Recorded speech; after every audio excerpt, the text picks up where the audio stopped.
ตอนนี้มันเลาะทะเลก่อนครับผมเดี๋ยวมันเลาะทะเลก่อนโอ้โหคืนแบบ โอ้อันนี้ด้วยนี่ภูวิลล่า ดูคืนครับผม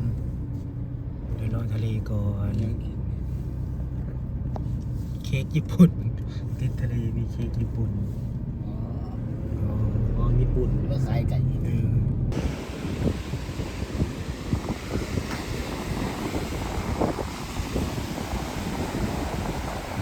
พาชมทะเลก่อนครับผมโอ้ทะเล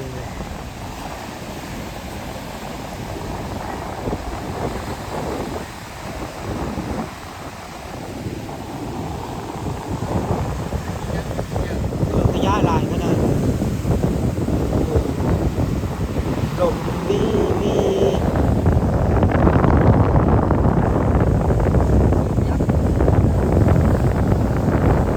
พยายามนี่ร้านอันนี้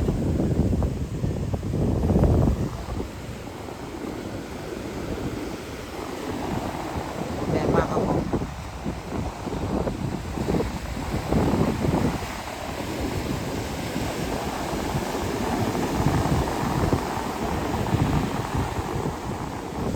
ทะเลสวยไหมครับ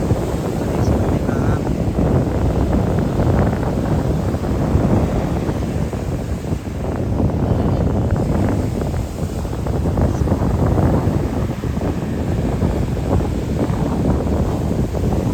ไม่ใช่ภาพไปทางผมหนาวสลามรับใจครับ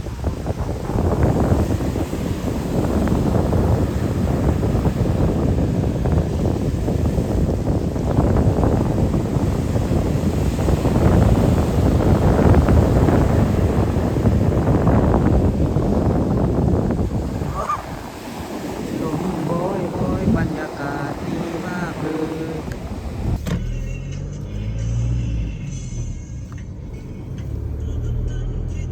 นี่อีกนี่ร้านเราโอ้ย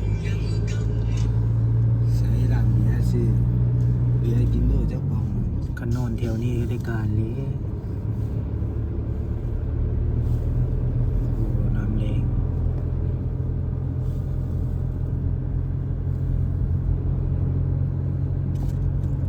ริมซีฟู้ด